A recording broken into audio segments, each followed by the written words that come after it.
So today we're going to do a quick update. It's time to do some safety for the TTSaleen. So I ordered a 5-point harness from Racequip.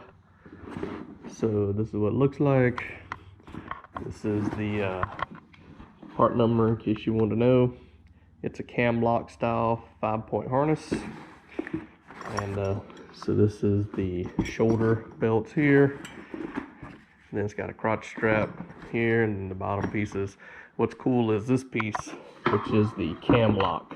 So how this works is you snap all your belts in, then you basically pop this to one side. It pops everything off really quickly. Years ago in my race car, I used to have one of those fold over handles that would pull them all together, which works fine, but this is just a little more convenient and faster if for some reason you got to get out of the car really quickly. So I like it. So anyway, decided to do some safety upgrades. The 3-point style factory seat belt is just not going to get it done. So for what I'm doing, what the car should be running and all that. So yeah, so we'll be putting the belts in the car, making it a little safer. And I got a new seat coming for it as well. So I've got a lightweight racing seat that's going to put in it with the 5-point harness. So it's going to sit me a little bit lower in the car, so I won't be up so high. And it's going to drop, I don't know, probably at least 40-50 pounds for that driver's seat with the motor and all in it. It is heavy. So a lighter seat, 5-point harness, and this thing will be getting shaped up so when the tracks reopen, I can actually take the car out and try to make some hits on it. So I've done a lot of changes since 2019 on the car. We're looking at upgraded the turbos, just put them into a new century here. A new century, new decade. Because they were put on in 2008, 2009. I ordered them 2008. We installed them 2009. So 2008 edition turbo, 67 millimeters. And they were journal bearing, just standard wheels and all in them. And when I just had them rebuilt a few months ago by Turbos Direct, we upgraded them to a billet input impeller. Still journal bearing, but they're billet now. So that should make a little bit of difference in efficiency and power. I changed the boost controller out from the Blitz boost controller I ran for so many years, which is okay. It didn't give you a lot of adjustability. To now I've got the Boost Leash boost controller with CO2. So now the CO2 should push on the gate and give me more consistency, not only in launch PSI, which I need, but also down track. And it gives you multiple ways to ramp it in. So you have multiple stages you can add. It's kind of like if you had a nitrous kit, and you had a stage and you let off the button, and then you had another stage you brought in, let's say a second or second and a half later. That's how I used to do my kits years ago when I ran nitrous on my race car stuff. Very effective, works great. So I'm curious to see how this turbo stuff does with this type of controller. So right now I've got it set for 2 stages, basically with a launch PSI that I can adjust. And once it gets going, then it'll ramp in to a preset setting that I have now. Right now I've just got 19 pounds. That's pretty much my street setup with 93 pump gas, which is what's in the car now. Can't run more than 19 pounds of boost. You know, just like to keep it safe. So now when I put the race gas in it, this boost controller allows me to have a scramble button, which basically adds more boost. And so let's say if I'm going down a track at 20 pounds, I can hit the button if it's running good and it'll be at 24 pounds. So things like that I can do, obviously with race gas in the car. So anyway, like I say, a lot of changes since last year. I had the transmission freshen up because the pump went out in it while it was down. I sent the converter back to Circle D, just had them check it, and they basically rebuilt it under warranty, no charge, which was nice. The transmission, when the front pump went out, the one-way clutch went out, so we had to change it. Brett LaSala fixed that up for me, and he was saying something about the older style versus the newer style, and one's more hardy. So he changed it to make it more stable, I guess, in the car. Other than that, it's pretty much like it was when I ran it last year. Last year, one of the last passes I ever made on the car at Fayetteville drag strip, it had a 130 60 foot, and it went a 590, and then it went like a 930.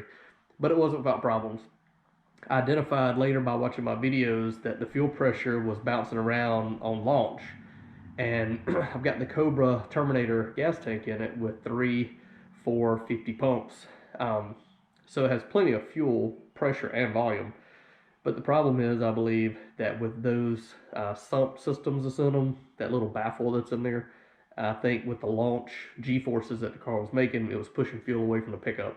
And those pumps are sucking so hard, trying to pull so much volume, and there wasn't enough there for it to pull, it's making the fuel pressure flutter around a little bit. So to test the theory, I just put more fuel in it and went out and tried it on the street, and it didn't do it. So I'm thinking about just running more fuel in the car. I was running like a quarter of a tank. I think by running over half a tank in the car now should fix that problem with the fuel. So that run that I had the best 60 and basically the best TT so far should have been faster. I mean, you could clearly see it in the video and hear it, the sound of the motor. It was going whoa, whoa, whoa, because it was running out of fuel for the first 60 foot to almost half of the 8th mile.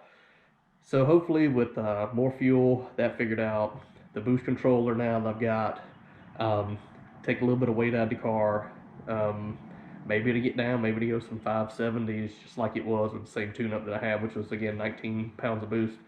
So we'll see. I mean, I say 19. It was probably a little more than that because I had it ramped in to go to like 23, 24. So launch was on pump type setup, and then down track it pulled in a little bit more. So it's probably 23, 24 pounds going down the track when it ran the number it did. Obviously, I can go up to 30 pounds or more. Safely, 28 is probably the most I've ever pushed this car when it made 1,200 years ago. And that was with the older setup. So again, we'll see. The new turbos may make a lot more power, may not need as much boost. My goal this year is to run consistently in the 5s, no matter what track I go to. So with Jason Brazel, we talked about some things with the suspension, and once we get the car dialed in and being able to make a few passes, we can adjust the suspension a little bit more and get it where it should be. Part of it's got a lot of travel in the front end. I don't have anything to tie it down yet, so that's probably costing me a little bit. But it's just making some passes and seeing what I can do. So anyway, there's an update, just a little safety update for the car. Again, getting the harnesses installed just to be safe. Nothing like being safe. All right, talk to you later.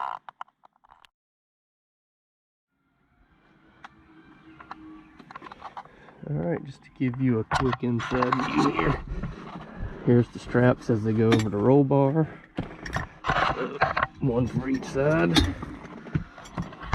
And they go over the seat.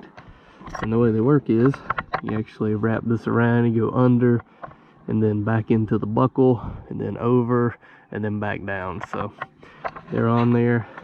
I measured them with the seat in the car, so they're equal distance. They hook to the roll bar. This is the top shoulder straps here. All right, then over here on the side, again, my car is a 98. They still had a provision here to mount the seat belt into the floor. So I still had the bolt for it because over the years I've changed to the Mach 1 seats. The Mach 1 have the buckle on the side of the seat, which looks like this right there. So now what I did was I just took it. This is the CAMLOCK here, so this is going to be on the right side, and ran the bolt down through here.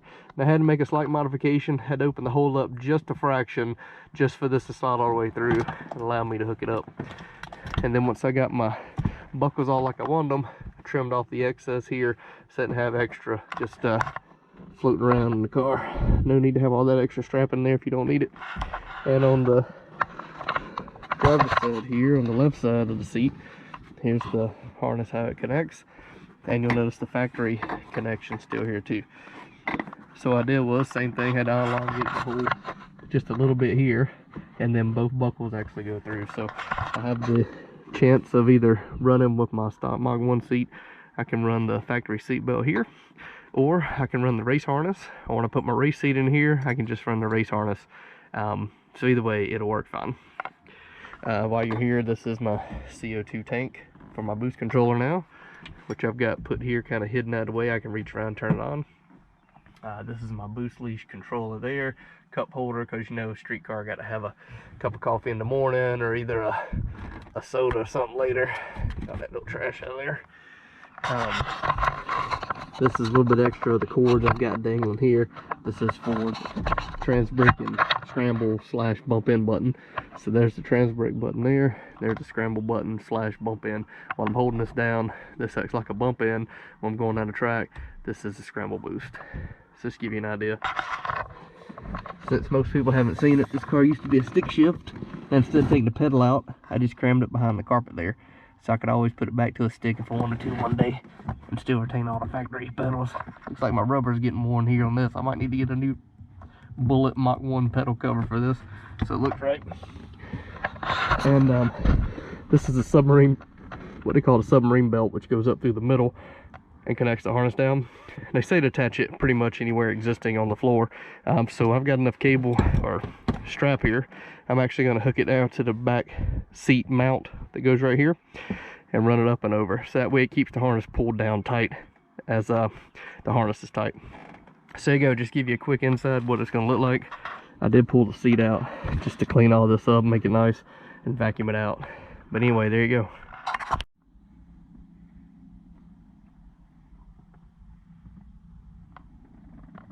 There's the finished product.